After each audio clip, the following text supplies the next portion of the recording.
여러분, 삼성전자가 베트남을 떠나 인도로 향했습니다. 아니, 정확히 말하면 삼성은 베트남을 완전히 떠난 게 아니라 공급망 분산을 하기로 한 거죠. 그런데 말입니다. 베트남을 피해 새 동지를 고른 인도가 갑자기 삼성에게 어처구니 없는 요구를 합니다. 당신 회사의 소스 코드를 보여주세요. 스마트폰을 팔고 싶으면 소스 코드를 내놓으라는 겁니다. 소스 코드란 기업의 모든 기술력과 노하우가 집약된 핵심 설계도를 의미합니다. 이건 마치 코카콜라에게 비밀 레시피를 공개하라는 것과 같습니다. 아니, 어쩌면 그것보다 더 심각할 수 있어요. 재밌는 건 이겁니다. 베트남이 삼성에게 세금을 올리고 보조금 약속을 어기면서 관계가 틀어졌잖아요. 그래서 삼성이 인도로 생산 물량을 옮겼는데 이번엔 인도가 더 센 카드를 들고 나온 겁니다. 베트남은 돈을 더 달라고 했지만 인도는 아예 영혼을 요구하고 있으니까요.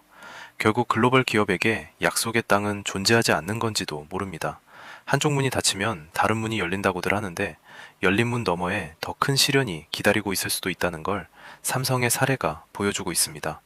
오늘은 인도 정부가 갑자기 들고 나온 이 전례 없는 규제안이 무엇인지, 왜 삼성과 애플 같은 글로벌 기업들이 강하게 반발하는지, 그리고 삼성의 베트남 인도 공급망 재편 전략이 어떻게 흔들리고 있는지 낱낱이 파헤쳐 보도록 하겠습니다.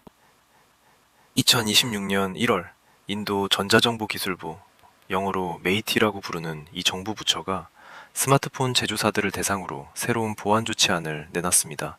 단순한 가이드라인이 아닙니다. 무려 83개 항목에 달하는 포괄적인 보안 기준 패키지예요. 핵심은 이겁니다. 보안 취약점 검증을 명목으로 정부가 지정한 현지 연구소에 스마트폰 구동의 핵심인 소스 코드를 제출하라는 거죠. 소스 코드가 뭔지 모르시는 분들을 위해 설명드리면 이건 스마트폰을 작동시키는 기본 프로그래밍 명령어 전체를 말합니다. 기기의 모든 기능, 모든 보안 체계, 모든 기술적 노하우가 담긴 설계 도면이라고 보시면 됩니다. 인도 정부의 논리는 명확합니다. 나렌드라 모디 총리가 이끄는 인도는 현재 7억 5천만 대의 스마트폰이 보급된 세계 2위 스마트폰 시장입니다. 그런데 온라인 사기와 데이터 침해 사고가 급증하고 있어요. 정부 입장에서는 이런 디지털 범죄를 막으려면 제조 단계부터 검증이 필요하다는 거죠. 하지만 이게 단순한 권고 수준이 아니라는 게 문제입니다. 인도 시장 내 판매를 위한 필수 조건이 될 수 있다는 움직임이 감지되면서 업계 전체가 긴장하기 시작했습니다. 인도 시장에서 물건을 팔려면 반드시 소스 코드를 내놓으라는 얘기니까요. 이 규제의 대상이 누구냐? 바로 삼성전자, 애플, 구글, 그리고 중국의 샤오미입니다. 세계 스마트폰 시장을 주름잡는 글로벌 공룡들이 모두 포함되어 있습니다. 현재 인도 스마트폰 시장 점유율을 보면 샤오미가 19%로 1위, 삼성전자가 15%로 2위, 애플이 5%를 차지하고 있습니다. 이 거대한 시장에서 사업을 하려면 인도 정부의 요구를 들어야 하는 상황이 된 거예요. 특히 삼성전자의 경우 상황이 더 복잡합니다. 삼성은 인도를 단순한 판매 시장이 아니라 핵심 생산 기지로 키워왔거든요. 우타르프라데시주 노이다에 위치한 삼성 공장은 세계 최대 규모의 단일 스마트폰 공장입니다.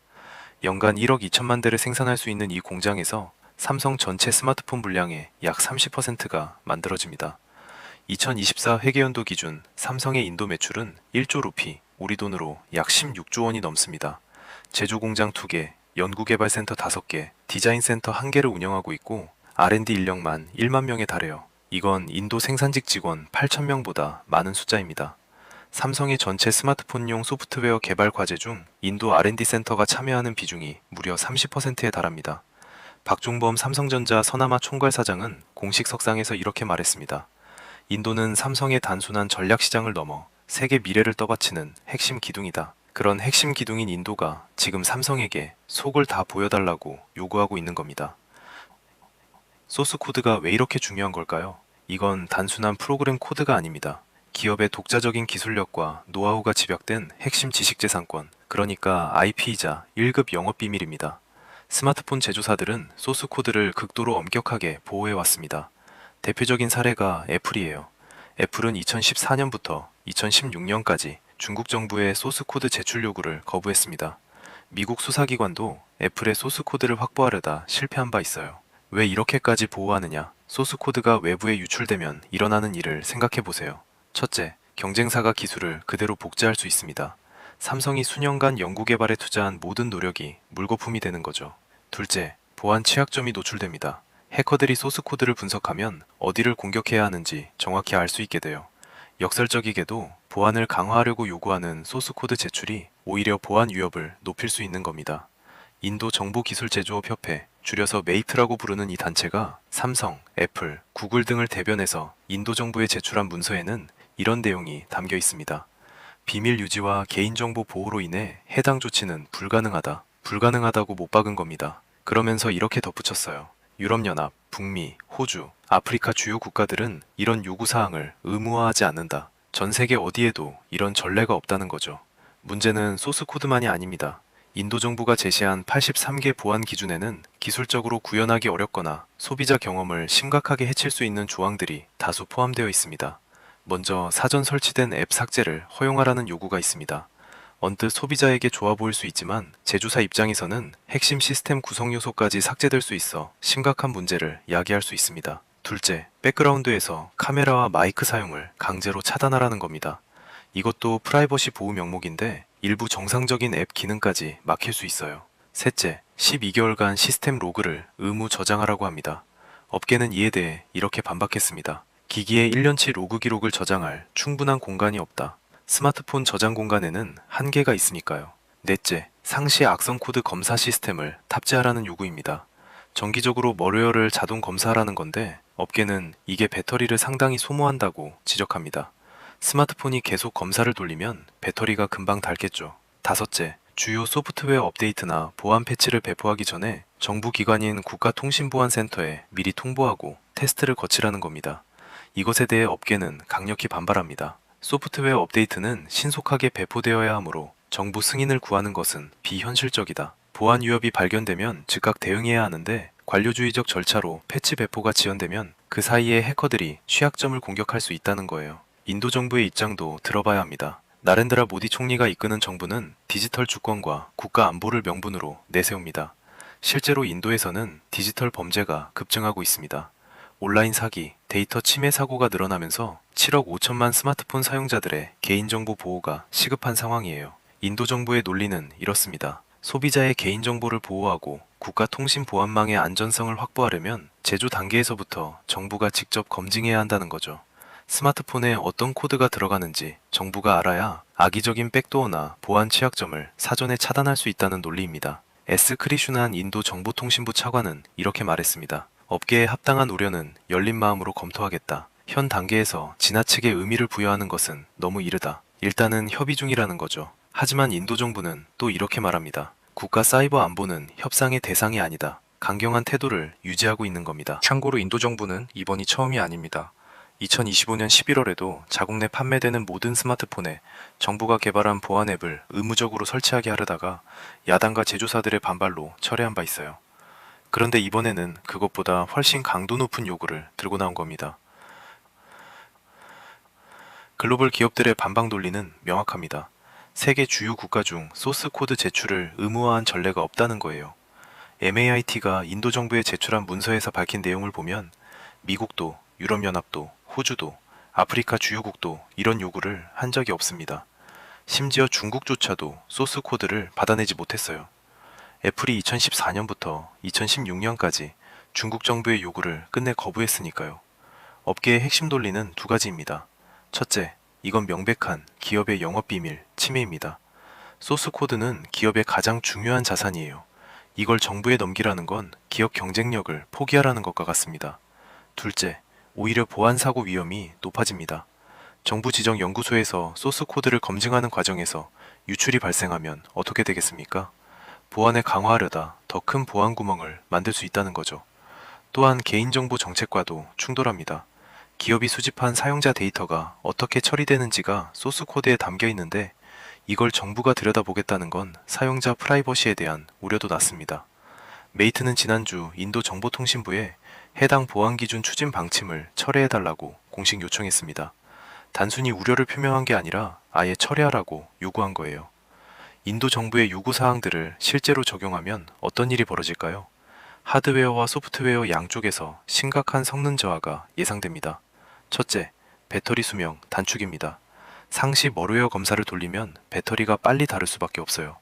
지금도 스마트폰 배터리가 하루를 버티기 힘든데 여기에 추가 부담이 생기는 겁니다. 둘째, 기기 12개월치 시스템 로그를 저장하려면 상당한 저장 공간이 필요합니다. 스마트폰의 저장 공간은 한정되어 있는데 이걸 로그 저장에 써야 하니 사용자가 쓸 수 있는 공간이 줄어들죠. 게다가 지속적인 모니터링과 검사는 프로세서에도 부담을 줍니다. 셋째, 해커가 새로운 취약점을 발견하면 제조사는 즉시 패치를 배포해야 합니다. 그런데 정부 승인을 기다려야 한다면 그 시간 동안 사용자들은 보안 위협에 노출되는 거예요. 결국 이 모든 것이 소비자 경험, 이른바 UX를 훼손하게 됩니다. 같은 스마트폰인데 인도에서 파는 제품만 배터리가 빨리 닳고 저장 공간이 부족하고 업데이트가 느리다면 소비자들이 어떻게 생각하겠습니까? 여기서 삼성전자의 특수한 상황을 짚어봐야 합니다. 삼성은 최근 몇 년간 글로벌 공급망을 재편해왔어요.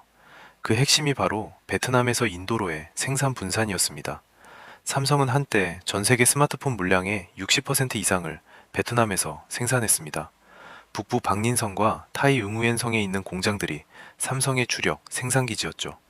베트남은 저렴한 인건비, 정부의 세제 혜택, 무관세 수출 조건 등으로 최적의 생산지였습니다. 그런데 상황이 변했습니다. 글로벌 최저한세 도입으로 베트남의 세제 혜택이 줄어들었고 인건비도 올랐습니다. 코로나19 때 베트남 공장이 가동 중단되면서 한 곳에 집중된 공급망의 위험성도 드러났어요. 결정적으로 미국의 관세 정책이 있습니다. 트럼프 행정부의 관세 정책에 따라 베트남산 제품에는 46%의 관세가 부과되는 반면 인도산은 35%로 상대적으로 낮습니다. 삼성 입장에서는 인도 생산을 늘려야 할 이유가 생긴 거죠. 그래서 삼성은 베트남, 인도, 멕시코를 잇는 삼각 생산 체제를 구축하기 시작했습니다. 베트남의 비중을 60%에서 50%로 줄이고 인도의 비중을 20%에서 30%로 높이는 방향으로요. 삼성전자 베트남 복합단지장인 최주호 부사장은 이렇게 말했습니다. 삼성전자의 베트남 생산량은 인도 생산에 영향받지 않는다. 인도에서 제조된 스마트폰은 주로 인도 내수 시장용이고 일부는 아프리카로 수출되며 베트남에서 만든 스마트폰은 전 세계 128개국에 수출된다. 완전한 이전이 아니라 역할 분담이라는 거죠. 하지만 일각에서는 삼성이 베트남 생산 물량의 상당 부분을 인도로 조용히 옮기고 있다는 관측도 나옵니다. 삼성이 인도로 향한 데는 이유가 있습니다. 인도 정부가 엄청난 인센티브를 제공했거든요. 인도 정부는 PLI, 즉 생산 연계 인센티브 제도를 도입했습니다. 삼성전자와 애플 협력사인 폭스콘, 페가트론, 위스트론 등 16개 업체가 대상이에요. 5년간 4,095억 루피, 우리 돈으로 약 6조 원 규모입니다. PLI는 연간 1만 5천 루피, 약 22만 원 이상 휴대폰 매출 증가분에 대해 4%부터 6%까지 인센티브를 지급합니다. 삼성은 이미 PLI 5년차 목표인 2,500억 루피를 달성해서 100억 루피, 약 1,600억 원 이상의 인센티브를 받을 수 있게 됐어요. 지방 정부 차원의 지원도 있습니다. 우타르 프라데시 주정부는 삼성 디스플레이 노이다 공장에 482억 5천만 루피, 약 7,200억 원 규모의 재정 지원을 승인했습니다. 삼성은 최근 타밀나두주 첸나이 인근 스리페론 부두르 가전 공장에도 100억 루피, 약 1,700억 원을 추가 투자한다고 발표했습니다. 이 공장에서만 삼성전자 인도 전체 매출의 약 20%에 해당하는 연 120억 달러 규모의 가전제품이 생산됩니다. 인도는 삼성에게 파격적인 조건을 제시했습니다. 세금 혜택, 전기 지원, 토지 제공, 그리고 14억 인구의 거대한 내수 시장까지. 그래서 삼성이 인도에 올인했는데 이제 그 인도가 소스 코드를 요구하고 나선 겁니다. 지금 상황은 명확합니다. 인도 정부의 강경한 태도와 기업의 생존권, 즉 영업비밀 방어가 정면 충돌하고 있어요. 인도 정보통신부와 주요 휴대전화 제조업체들은 추가 논의를 위해 계속 만나고 있습니다. 하지만 소스 코드 제출이라는 핵심 쟁점을 두고 양측의 입장이 팽팽합니다. 쉽게 타협점을 찾기 어려워 보여요.